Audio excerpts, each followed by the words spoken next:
Nabi Ibrahim mempunyai dua istri. Istri pertama bernama Sarah dan istri kedua bernama Hajar. Sarah melahirkan seorang anak laki-laki yang dinamakan Ishak, dan Hajar melahirkan anak laki-laki juga yang bernama Ismail. Sarah merasa kurang senang hidup bersama Hajar. Berkali-kali ia meminta kepada suaminya agar Hajar dan anaknya dipindahkan ke tempat lain. Akan tetapi, Nabi Ibrahim tidak segera menurutinya. Barulah setelah menerima perintah dari Allah, Nabi Ibrahim mengajak Hajar dan Ismail pindah ke Mekah. Ismail yang masih menyusu pada waktu itu terpaksa harus mengikuti kedua orang tuanya menempuh perjalanan yang begitu jauh dan melelahkan. Hajar dan Ismail ditempatkan di daerah padang pasir yang tandus, sunyi, dan terik matahari yang menyengat kulit.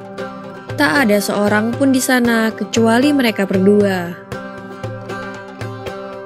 Setelah beberapa tahun Nabi Ibrahim alaihissalam meninggalkan anak dan istrinya itu, ia pun merasa rindu. Beberapa kali ia mengirim utusan untuk melihat keadaan anak dan istrinya itu. Dan ketika utusannya mengatakan bahwa anak dan istrinya dalam keadaan yang baik-baik saja, Nabi Ibrahim pun merasa lega. Ternyata kehidupan istri dan anaknya itu diberi serba kecukupan oleh Allah Subhanahu wa Ta'ala. Hajar dan Ismail dianggap sebagai pemilik dan pemimpin di Mekah, karena mereka berdualah yang pertama kali menetap dan bertempat tinggal di sana. Demikianlah Nabi Ibrahim tidak dapat menahan kerinduannya. Ia pun berangkat ke Mekah dan bertemu dengan Hajar dan Ismail di padang Arafah.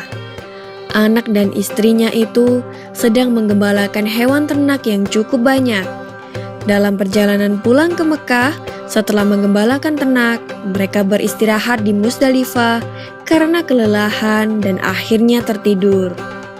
Dalam tidurnya yang sebentar itu, Nabi Ibrahim alaihissalam mendapat wahyu melalui mimpinya. Ia diperintahkan oleh Allah untuk menyembelih Ismail. Anak kesayangannya itu harus dikurbankan sebagai bukti patuhnya Nabi Ibrahim terhadap Tuhannya. Seketika itu juga, Nabi Ibrahim terkejut dan berdebar-debar. Tampak begitu beratnya ujian kali ini. Ia pun akhirnya menguatkan hati demi rasa cintanya yang lebih besar kepada Allah Subhanahu wa Ta'ala. Ia juga pada akhirnya memberitahukan mimpi itu kepada Ismail. "Wahai anakku Ismail, dalam mimpi aku diperintahkan oleh Allah untuk menyerahkanmu sebagai kurban, dan aku harus menyembelihmu. Bagaimana pendapatmu, wahai anakku?" Kata Nabi Ibrahim. Ismail pun menjawab, "Wahai ayah, sekiranya itu perintah Allah, maka laksanakanlah apa yang telah diperintahkannya kepadamu. Aku akan tetap sabar dan ikhlas menerima cobaan ini."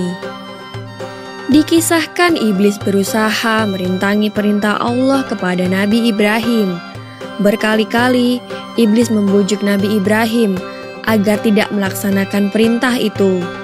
Namun Nabi Ibrahim tetap melaksanakan perintah Allah, dan godaan iblis yang begitu dahsyatnya tak akan mampu meruntuhkan ketaatan Nabi Ibrahim kepada Allah. Nabi Ibrahim membawa Ismail ke atas bukit. Di sana, Ismail mengenakan kain penutup mata, dan pedang tajam pun sudah dipersiapkan. Ketika pedang itu sudah berada di leher Ismail, tiba-tiba tubuh Ismail pun diganti dengan seekor kambing yang gemuk oleh malaikat Jibril. Dengan demikian, selamatlah Ismail dari penyembelihan. Allah Subhanahu wa Ta'ala berfirman kepada Nabi Ibrahim, "Hai Ibrahim, kau sudah melaksanakan perintahku dengan ikhlas. Sebagai gantinya, aku berikan binatang ternak untuk disembelih. Ini adalah cobaan besar bagimu." Peristiwa itu terjadi pada tanggal 10 Dzulhijjah di Mina, dan sampai sekarang dirayakan seluruh umat muslim sebagai hari raya Idul Adha. Dan umat Islam yang melaksanakan ibadah haji juga dapat melakukan kurban di Mina sebagai penghormatan atas Nabi Ibrahim alaihissalam. Demikian kisah Nabi Ibrahim alaihissalam. Semoga kisah ini dapat mempertebal iman kita kepada Allah Subhanahu wa Ta'ala. Amin ya Robbal 'Alamin.